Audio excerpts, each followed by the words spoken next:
ये इश्क नहीं आसान, बस इतना समझ लीजिए, एक आग का दरिया है और डूब के जाना।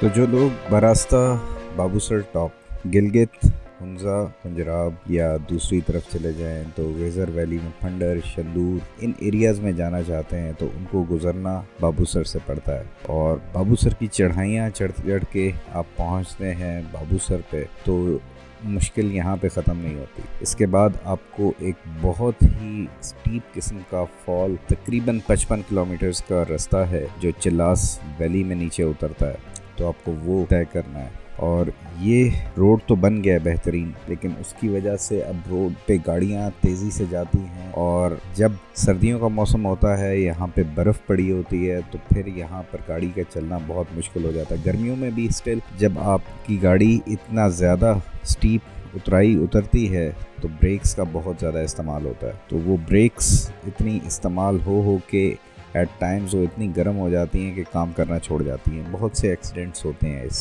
जगह पे। तो इसलिए आज की वीडियो में मैं आपसे शेयर करूँगा कुछ वो एक्सपीरियंसेस जो मेरे रहे हैं और किस तरीके से मैं यहाँ पे इवन जब चलास पे वापस चढ़ना है ऊपर और जब नीचे उतरना है तो वो किस तरीके से आप सेफली उतर सकते हैं या चढ़ने की बारी चढ़ सकते हैं।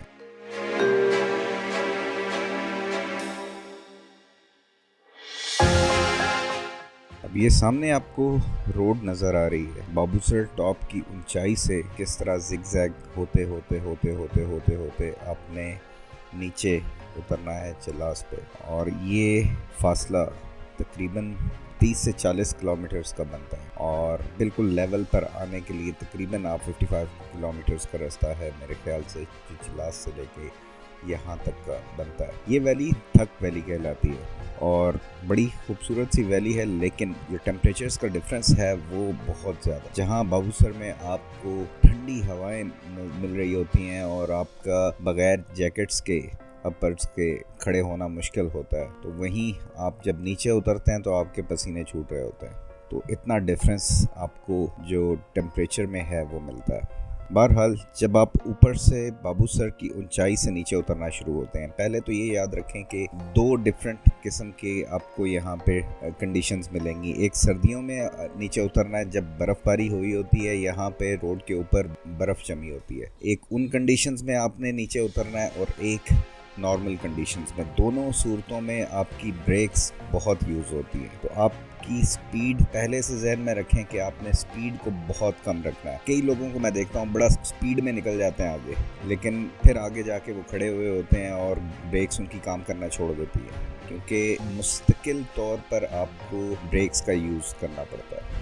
जगह जगह पे बोर्ड भी लगा हुआ है कि छोटे गियरों में चलाएं। सबसे बेहतरीन जो एडवाइस है वो यही है कि यहाँ पर ब्रेक को इस्तेमाल करने की बजाय आप छोटे गियर्स में चलाएं। अगर मैनुअल गाड़ी है आप पहले या दूसरे गियर में रखें और गियर में ही गाड़ी की स्पीड को कंट्रोल करें। दूसरे गियर में जा रहे हैं तो फिर पहला गियर लगा दें। जब मोड़ आने लगा है या कहीं पे आपको स्पीड कम करनी है तो पहला गियर लगा दें और गियर में गाड़ी को आहिस्ता से स्लो डाउन करें। इसी तरह अगर आपकी ऑटोमेटिक गाड़ी है तो 2 या L इसके ऊपर गाड़ी को रखें। इसमें आपकी गाड़ी एक हद तक जाती है, इससे ज़्यादा तेज़ नहीं होगी, तो उसमें आप गाड़ी चलाएं और कोशिश करें कि गाड़ी को स्पीड ना पकड़ने दें। पहले ही गाड़ी की स्पीड को कंट्रोल में रखें।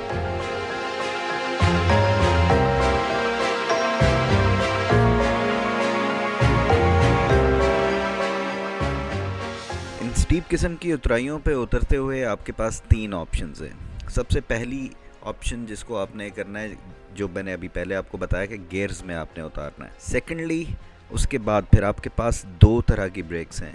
एक आपकी फ्रंट टायर की ब्रेक है जिसको आपने कम यूज़ करना है, और जब आप कुछ देर तक फ्रंट टायर को यूज़ कर रहे हैं तो फिर अल्टरनेटिवली आप थोड़ा सा यानी कि चलने के बाद फिर आप हैंड ब्रेक को यूज़ करें। इसको अल्टरनेटिवली यूज़ करेंगे तो फिर आपका किसी एक ब्रेक के ऊपर ज़्यादा जोर नहीं पड़ेगा और वो ब्रेक ज़्यादा गर्म नहीं होगी, क्योंकि बिल्कुल ही शेयर ड्रॉप होता है। वहाँ पर आपको कॉन्स्टेंटली ब्रेक लगा के रखनी है। इवन आपको स्लो स्पीड मेंटेन करने के लिए स्पेशली ऑटोमेटिक गाड़ियों में आपको ब्रेक को दबा के रखना है। तो ऐसी सिचुएशन में आपने चेंज करते रहना है। कभी आप फ्रंट टायर की ब्रेक्स को यूज़ करें और कभी आप जो हैंड ब्रेक है उसको यूज़ करें, ताकि कोई एक ब्रेक आपकी मुस्तकिल तौर पर यूज़ होकर गर्म होकर काम करना ना छोड़ दे, तो ब्रेक फेलियर की तरफ बात ना जाए।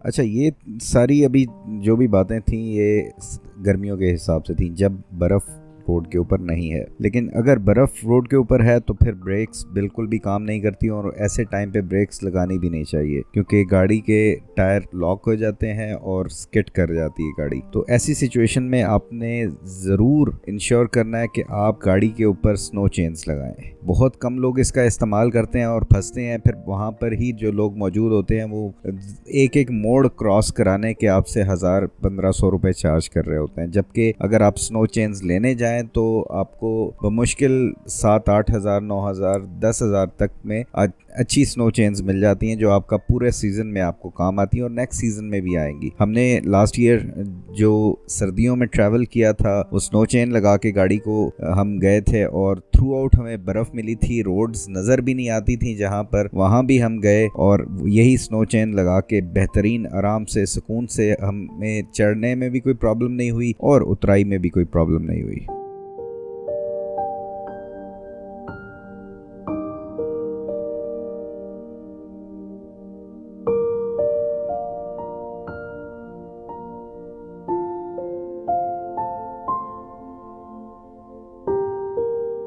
अब ये सारी कंसिडरेशंस और सजेशंस तो हो गई उतरते हुए। अब दूसरी तरफ जब आपने चढ़ना है तो चढ़ते हुए आप लोगों ने दो चीज़ों का ख्याल रखना है ऐसी स्टीप किस्म की चढ़ाई चढ़ते हुए, कि एक आपकी गाड़ी में रेडिएटर सही तरीके से काम कर रहा है, सेकेंडली आपकी गाड़ी की पिक वो सही तरीके से काम कर रही है कि नहीं, क्योंकि दोनों ने बहुत ज़्यादा इस्तेमाल होना है जैसे जैसे आप चढ़ाई में आगे बढ़ते जाएंगे। अब वापसी पे आते हुए हमारे साथ यही प्रॉब्लम थी कि हमारा रेडिएटर में प्रॉब्लम आ गई थी। खैर वो हमने सही करा लिया, लेकिन उसके बाद फिर गाड़ी पिक नहीं पकड़ रही थी सही तरीके से। तो वो खैर हमने गिलगित से गाड़ी को चेक कराया तो उसकी कॉइल में थोड़ा प्रॉब्लम था, कॉइल चेंज करके फिर हम आए, फिर उसके बाद गाड़ी ने सच प्रॉब्लम नहीं दिया। लेकिन दो चीज़ें ये आपकी बहुत ज़्यादा यूज़ होनी होती हैं, सो मेक श्योर कि आपका रेडिएटर गाड़ी गर्म ना हो रही हो, सेकेंडली आपकी जो गाड़ी की पिक है वो प्रॉपरली काम कर रही हो, वो स्पीड छोड़ती ना, और अगर वो छोड़ रही है तो इसका मतलब है कॉइल में कहीं कोई प्रॉब्लम। अब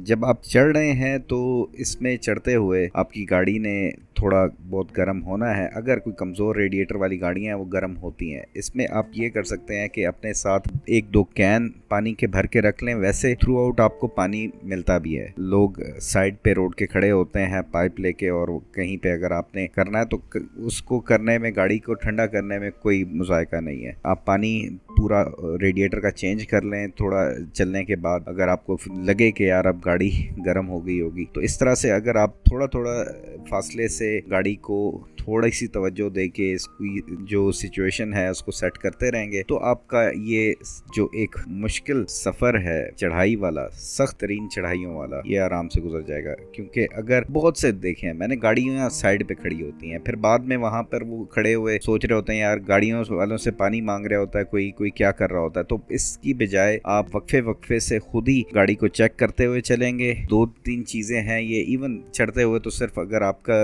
पिक का प्रॉब्लम नहीं है तो सिर्फ आपका रेडिएटर पे आपने तवज्जो देनी है, पानी पे तवज्जो देनी है। वो पानी साथ साथ रोड के जा रहा होता है, तो जहाँ पर आप कुछ फासले के बाद देखें कि यार अब गाड़ी का रेडिएटर में पानी गर्म हो गया होगा, तो आप साइड पे गाड़ी रोक कर पानी को थोड़ा सा चेंज कर लें। हार्डली 4 से 5 मिनट लगेंगे और उसके बाद फिर आप दोबारा अपना सफ़र को रिज्यूम कर सकते हैं।